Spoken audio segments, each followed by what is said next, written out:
Hello, my name is Jess Fanzo, and I'm a professor at Johns Hopkins University. So can fixing dinner fix the planet? Well, the answer is not so simple, but yes, overall. But it's going to take significant effort across every sector of society, across every individual to take action. And we need to start now, before the window shuts. So we know we are in the middle of potentially catastrophic climate change if we do not do anything in the next few decades.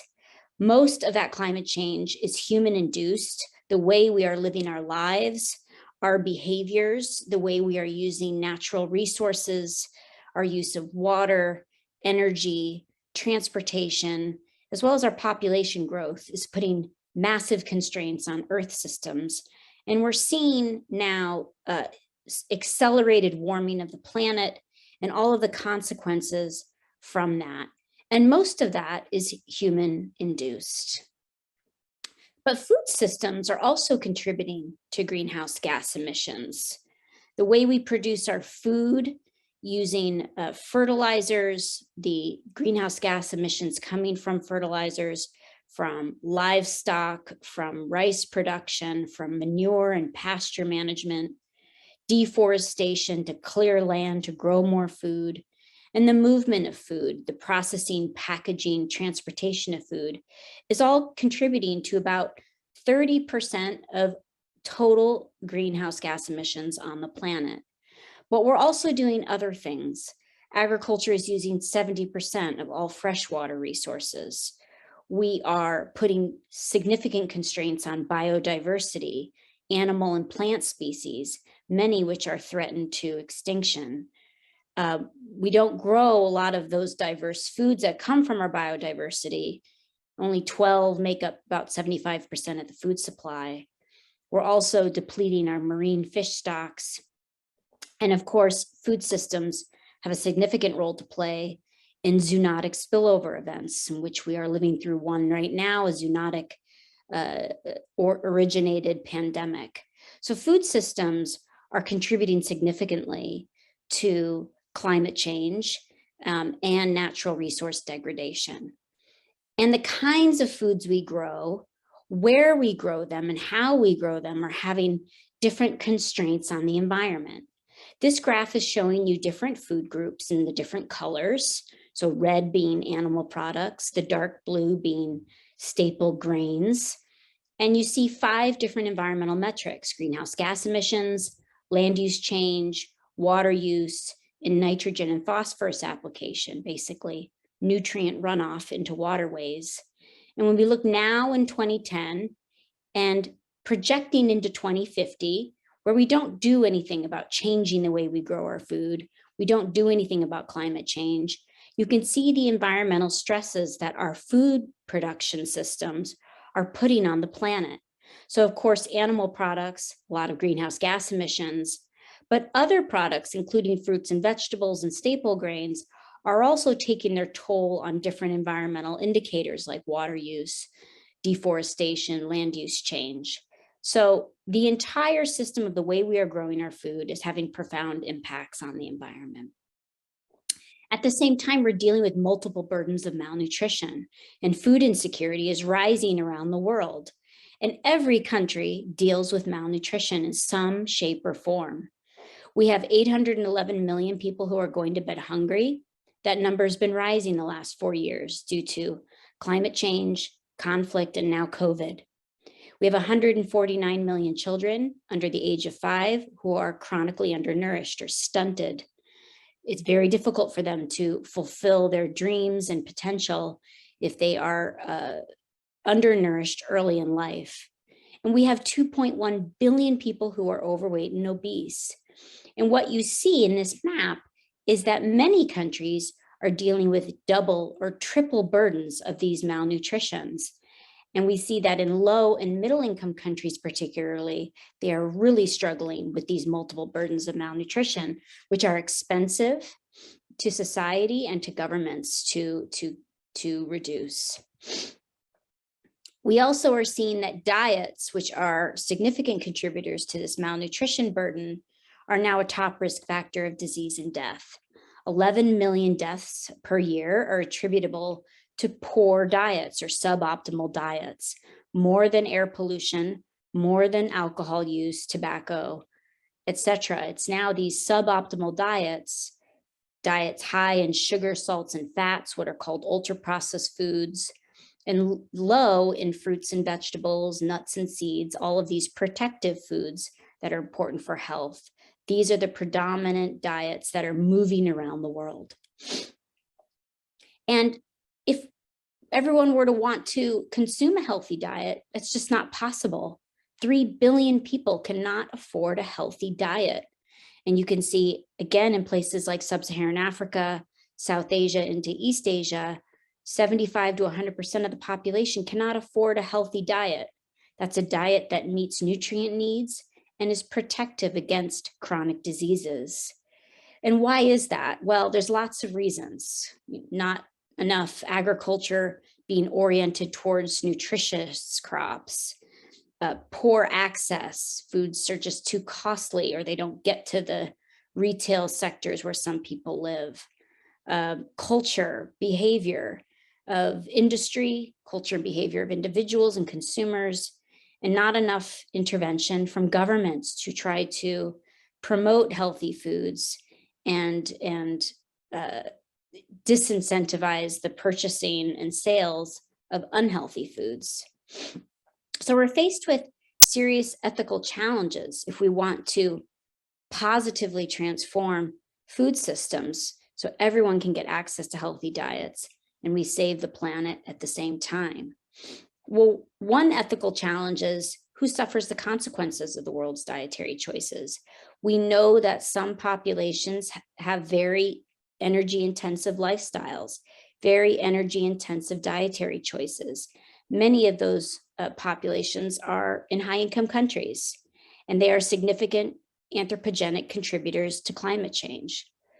And economically poor households will disproportionately be affected by climate change and those choices. So if you look at this graph on the right, this shows you the meat consumption across different sources of meat in different countries. And you can see the United States consumes 10 times the amount of animal source foods compared to places like Cambodia, Senegal, and Ethiopia. So why is that? Why are some countries, some populations, some individuals consuming way more animal source foods than they need? And how do we incentivize those populations to decrease the animal source foods that they consume each day and create more equity across the system? The other ethical conundrum that we face is what kind of food should we be growing? And how should we grow that? Well, when we look at this graph, this is showing you that of the 50% land that is inhabitable is going towards agriculture, 77% is being used to grow livestock and dairy. And of that 77%, they only make up 18% of the calories for the world. So is that the best use of finite resources, particularly when we have people going to bed hungry? And some of those resources are very limited, and we're running out of those supplies. So is growing a lot of large animals on the planet the best use of resources? The other issue is that we're dealing with significant power imbalances in the food system. This is a graph showing you we have about 1.5 billion producers, about 8 billion eaters. But when we look across the middle of the food supply chain, the processing, the packaging, the distribution, there's been significant consolidation and concentration of companies in which just a handful of companies control the supply chain. Now, is that the ideal situation we want to be in? Most likely not. We want a diverse set of actors who are shaping and making decisions about the kind of foods we eat. But this concentration of transnational food and ag corporations gives them power, gives them leverage, economically, politically, and this can create a significant power imbalance for governments to try to tackle if those actors do not always make the best decisions for human health and the environment. So how do we create more power balance? How do we give power back to consumers? How do we give power back to producers? How do we give power back to governments who should be governing our food systems and ensuring that they go in the right directions towards positive transformation? The fourth ethical dilemma we have is that we are an urbanizing world. More and more people are leaving rural places and going to live in cities. So it begs the question of who will feed us? Who is going to feed the world? This is a quote from Ruth DeFries, a Columbia professor who wrote a book called The Big Ratchet. I highly recommend it. And in that book, she writes, now we are transforming from farmers to urbanites. Our newest experiment to feed massive numbers of people from the work of a few is just beginning. The outcome is yet to be seen. If the average age of the world's farmer is 62, how do we encourage younger people to get into farming? It's a difficult occupation. How do we get younger people to think about working in food systems? This is the question that we need to deal with and struggle with. So the book tries to highlight some steps that governments, private sector companies, and individuals can take towards sustainable food systems and diets. And let me just show you a few different ideas. So one is we can take a business unusual approach to achieving the Paris climate change targets. We know that if we don't act on food, we will never reach the Paris climate target. So if we address the gas and transportation sector, we move towards all renewable energy, we still won't meet the Paris climate change targets to stay below 1.5 degrees Celsius. But if we start to work on food systems, and that's these blue bars, we increase yields of foods, we cut food waste in half, we move towards better portion sizes, healthier calories, we take on more sustainable farm practices, and we eat a plant-dominant diet, those get us partially to the Paris climate targets. But if we do all of them at 50%, we can stay within 1.5. If we do them at 100%, we stay below 1.5. So we need to not only, one, work on food systems and ensure that food systems are part of the climate agenda. Without it, we won't reach our targets. But we need to do multiple things across food systems. It's not just about changing diets. It's about cutting food waste in half, better farm practices, and healthier eating. We have so many political moments. Now we've got the Nutrition for Growth Summit, it's happening right now. But these moments that have come before this time, let's not waste them. Let's not make them meaningless. We had the Food System Summit, we had the COP26. We've got several decades going on, Decade of Action on Nutrition, Decade of Family Farming. This is the International Year for Fruits and Vegetables. Let's not let these moments go to waste, and let's take action and advocate for our governments to take that action. We need evidence and data, and we have a lot of evidence and data, but we need to ensure that that evidence and data is given to policymakers in the way that they want to see that data that informs their decision making. So a lot of times policymakers are in the dark on how their food systems are performing and what actions to take. We in the research and science community need to be better at communicating our science and providing data that is understandable to policymakers so they can make evidence-based decisions. We've started 2 initiatives. The Food Systems Dashboard brings together lots of food systems data in visually appealing ways to help decision makers. And we have the Food Systems Countdown Initiative, which will curate the highest quality set of food indicators so policymakers can understand how their food systems are performing over the next decade in the race to achieve the Sustainable Development Goals in 2030. But we shouldn't give up on research and evidence. It is so critical. We are at a point in time when science, facts, and evidence are being disregarded by policymakers, by business leaders, by individual citizens. But we can't let that stop us as research and scientists, because research has a vital role in charting a positive and sustainable direction for global food security. We've seen lots of studies in the past where evidence and data has completely reshaped policymaking, and it can bring about wholesale changes in attitudes, political thought, and action. We need to use all the tools in the toolbox. Farmers need to use those tools, consumers need to use those tools, governments and private sector. We have so many different ways to improve the food system for better health and better planet across crop management, across livestock management, across the supply chain, and across diets. We just need to invest in those actions, scale them up, and monitor them. But we have so much at our disposal. It's just a matter of governments taking those up and putting them into action. We need to focus on the entire system. We often think about what happens in agriculture and production and what's happening in diets. But there's this whole middle chain, the missing middle, where we need to be thinking about what happens post-harvest, what happens during processing, what happens when food is distributed and marketed and retailed. This is the area where we need to focus more on how do we ensure that the supply chain, it's in its entirety, is both nutrition and climate sensitive.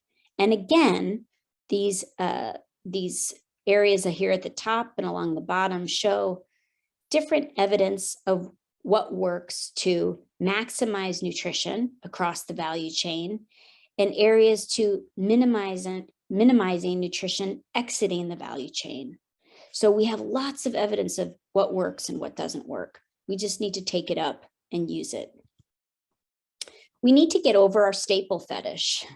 We've got many crops, many different plants that are grown around the world or available around the world, but only 12 crops and 5 animal species provide 75% of the world's food today. That is incredibly risky, not only from a climate perspective, but a nutrition perspective. And we've seen changes in the abundance of crops over years, in which we've moved more towards these main staple crops, rice, maize, wheat, soy, and moved away from many of the indigenous crops that have different properties that are important for climate adaptation, filling nutritional needs, adapting to the local environment. So we need to move away from this idea that everyone will eat only rice, maize, wheat, and soy, and think about the variety of crops that we have on our planet. Because if we use those in a conservation way, we will be able to have those crops around for a long time. And when we look about what we're actually producing, what agriculture subsidies provide, a lot of cereals and starches, oils and sugars, that does not really match what we consider to be a healthy diet plate, which is made up of more fruits and vegetables, more animal source foods, dairy, lean meats, high quality meats. But our agriculture system does not really produce this healthy planet, healthy diet. It's producing more of these cereals and starches. And we know that it's difficult for consumers to navigate this space.